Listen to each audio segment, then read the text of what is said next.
Hello. Hello hello. Amol Mitkari साहेब नमस्ते. आपलं सांगली तक मराठी न्यूज चॅनलमध्ये स्वागत. नमस्ते. सांगली तकच्या सर्व प्रेक्षकांना मनापासून महाराष्ट्र दिनाच्या शुभेच्छा. बोला सर. आज विधान परिषदेचे आमदारकीची नावं डिक्लेअर झाली. आपण 6 वर्ष कार्यकाळ आपला उत्तम दर्जाचा अनेक आपल्या पक्षाची एकनिष्ठता कशी असावी हे दाखवली. पण कुठेतरी खंत आपण ट्विट मधनं दाखवली. काय नेमकी समीकरण झाली या उमेदवारीच्या निवडीमध्ये? हे बघा, मी 6 वर्षापूर्वी अजितदादांनी मला महाराष्ट्र विधान परिषदेवर संधी दिली होती. त्याही पूर्वी 2 वर्ष म्हणजे जवळपास 8 ते 9 वर्षापासून मी पक्षामध्ये आहे. हो. आणि यामध्ये शिवस्वराज्य यात्रेच्या माध्यमातून मी खासदार डॉक्टर कोल्हे साहेब, तुमच्या सांगली जिल्ह्याचे नेतृत्व जयंत पाटील साहेब या सर्वांनी मिळून महाराष्ट्र पिंजून काढला होता. नंतर महाविकास आघाडीचं ज्यावेळेस सरकार बनलं त्यावेळेस अजितदादांनी मला संधी दिली होती. ती 6 वर्षाची टर्म आता 13 मे 2026 ला संपणार आहे.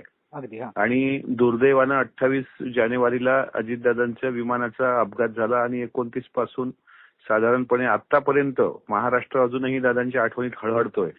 आणि आपल्याला चांगलं आठवत असेल की अर्थसंकल्पीय अधिवेशनामध्ये 1 महिना सातत्यानं माझा हा वरच्या सभागृहामध्ये प्रयत्न होता आणि खालच्या सभागृहामध्ये आमदार रोहित पवारांचा प्रयत्न होता की अजितदादांच्या विमानाच्या अपघाताची चौकशी झाली पाहिजे. चौकशी नंतर पण ऍटलिस्ट कमीत कमी त्या विमानाच्या अपघाताची चर्चा तरी सभागृहामध्ये झाली पाहिजे, दोन्ही सभागृहामध्ये. मी माननीय सभापती राम शिंदे साहेबांना अनेक वेळ भेटलो.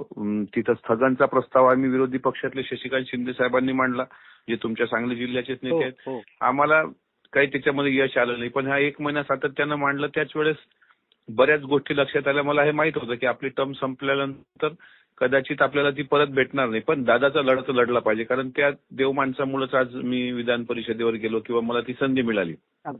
विमान, मला एक सांगा की अशोक खरातांच्या अँटी चेंबर मधले 4,500 सीसीटीव्ही बाहेर येऊ शकतात. अजितदादा विमानात बसण्याचा एक पण सीसीटीव्ही अद्याप का आलेला नाही? डीजीसीएचा अहवाल का आलेला नाही? झाडाला कोण्या गोजूबावीला विमान धडक दिलीच होती? हे सगळं ज्यावेळेस मी पाहिलं तर मला ते वाटत होतं आणि हे याची किंमत मोजावी लागेल हेही मला माहित होतं. पण झालं असं की आता महाराष्ट्र विधान परिषदेची चर्चा गेल्या 4-5 दिवस म्हणजे महिन्यापासून, मागं 1 महिन्यापासून सुरू होती, पण 4-5 दिवसामध्ये नावं फायनल करण्याचा कार्यक्रम होता.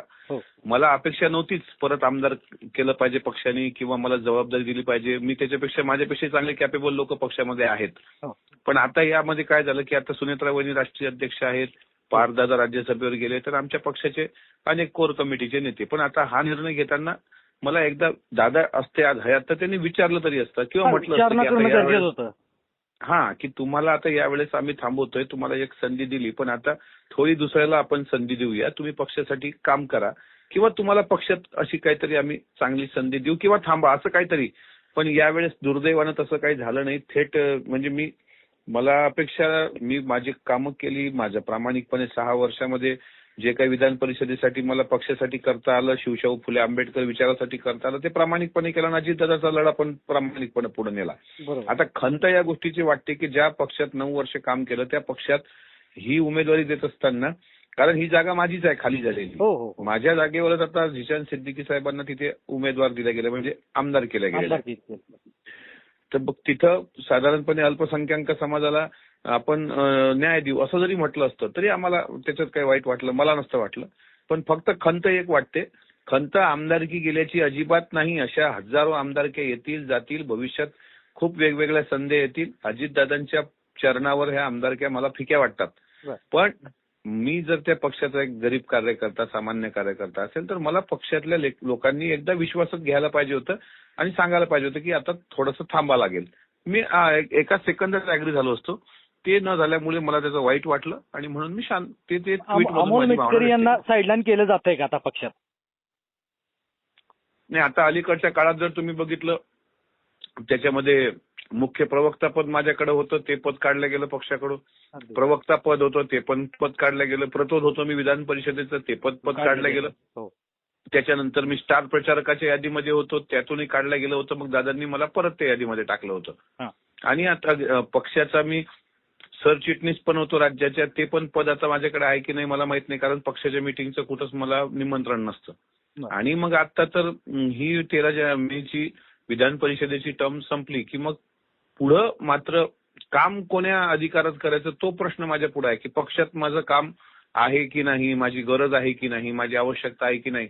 अशा वातावरणामध्ये मग माझ्या मनात शंकेची पाल चुकते की आपली आता गरज आहे की नाही म्हणजे गरज संपली आहे का.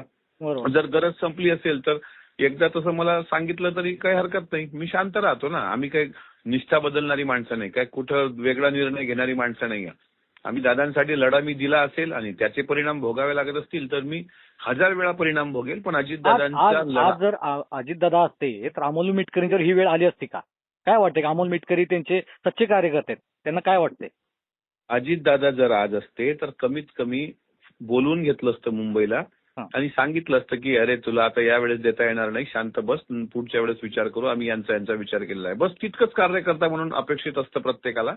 ही माझी खतखत आहे. दादा नसल्यानंतरचा पोरकेपणा मला मोठ्या प्रमाणात जाणवलाय. दादा काही का असू देत, चुकलं तरी स्पष्ट फोन करून सांगायचे. एखादे आता मी मेसेज टाकला की दादा मला बोलायचं आहे, मला आता माझं का नाव नाहीये भाऊ यादीत, तर दादानी पटकन फोन केला असता.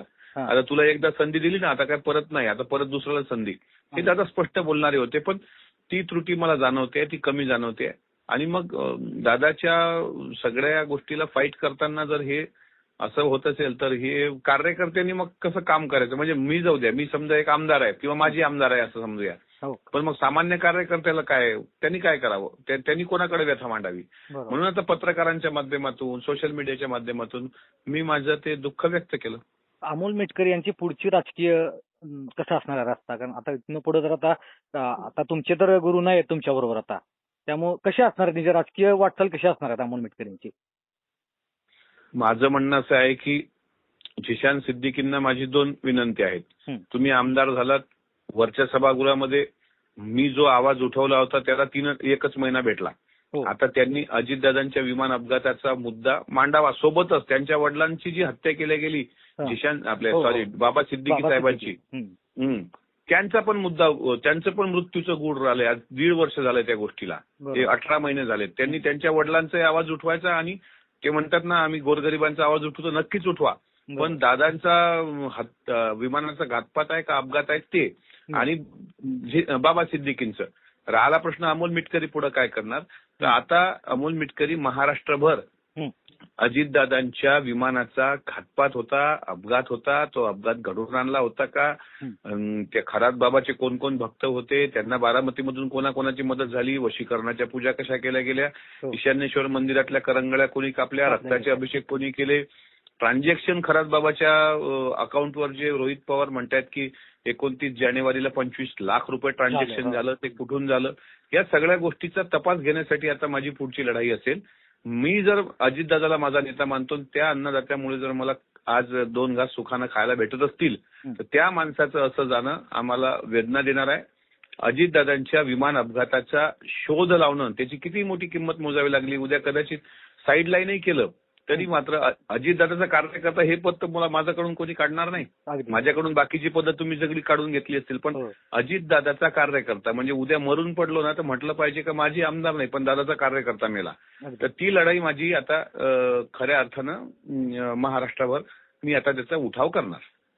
बाकी कोण्या पक्षात किंवा कोण्या राजकारणात किंवा कोण्या राजकीय पक्षाची पदं लालसा वगैरे ह्या गोष्टी अजून तरी माझ्या डोक्यात नाहीत. अमोलदा, अगदी शेवटचा प्रश्न. आता बच्चू कडू साहेबांनी सुद्धा आमदारकीसाठी म्हणा की त्यांची काही तत्व असतील त्यांच्या पक्षाची, त्यासाठी शिवसेना शिंदे गटात प्रवेश केला आमदारकीसाठी. तसं आता अमोल मिटकरी साहेबांवर कोणाची चर्चा होते का, किंवा त्यांच्या डोक्यात असा काही पुढचा प्लॅन आहे का की राजकीय दृष्ट्या जर पुढे चालायचं असेल तर त्यासाठी कुठला तरी पद अपेक्षित आहे, मग त्यासाठी नवीन विचार काय होणार आहे अमोल मिटकरी यांच्याकडून, राष्ट्रवादी सोडून, अजितदादा पवार पक्ष सोडून? मला राजकीय फारशा अपेक्षा मुळात नव्हत्या. मी अजितदादांमुळेच आमदार या पदावर आलो, विधिमंडळाचा सदस्य बनलो. आता अजितदादा नावाचा बाप माणूस नसताना दादासारखा कोणता नेता महाराष्ट्रात असेल तर तुम्ही उद्वा तसा सांगा की जो नेता स्वच्छता प्रिय आहे, जो नेता संस्कार प्रिय आहे, जो नेता सर्व धर्मसमभाव जपतो, जो नेता शिवशाहू फुले आंबेडकर विचार जसा मांडतो तसा स्वीकारतो, असा एखादा नेता कोणी असला तर मी विचार करेल. पण सध्या तरी माझ्या डोळ्यासमोर अजितदादांच्या विमान अपघाताचं मिशनच माझ्या जीवनाचं लक्ष आहे. जयंतराव पाटील साहेबांची संबंध खूप घनिष्ठ आहेत. खूप चांगले आहेत. अगदी मी सांगतो ना, जयंतराव पाटील साहेबांनी हा. प्रत्येक स्टेजवर मोकळ्या मनानं मला भाषणाची संधी हो दिली. हो हो जयंतराव पाटील साहेब एक उत्कृष्ट संघटक आहेत हो आणि त्यांचा नेहमीच मी आदर करत आलेलो आहे. हो. त्याच्यामुळे मी त्यांना नेहमी भेटतो, बोलतो. त्याच्यामुळं मी पण माझ्या डोक्यात आता दुसरा काही विचार नाही आहे सध्या तरी. ओके. माझा लढा मी लढणार आहे आणि राजकारणाची आता उपयुक्तता संपली असेलच हो असं समजूया. तर त्याच्यामुळे आता पुढं फारसं काही डोक्यात नाही. आपले कष्ट, हो. आपण जर शेतकरी पोटी जन्माला आलो तर कष्टावर विश्वास ठेवायचा अगदी आणि अगदी कष्ट करत पुढे जायचं. अगदी. ओके, धन्यवाद मित्र साहेब. आपण सांगली तक मराठीशी खूप मन मोकळ्यापणे गप्पा मारल्या आणि नेमकं आपल्या मनात Thank काय you. भावना आहेत हे दाखवून दिलं. त्यासाठी पुन्हा एकदा धन्यवाद. मनापासून आभार. सर्वांना उद्याच्या महाराष्ट्र दिनाच्या शुभेच्छा. Okay, thank you. थँक्यू.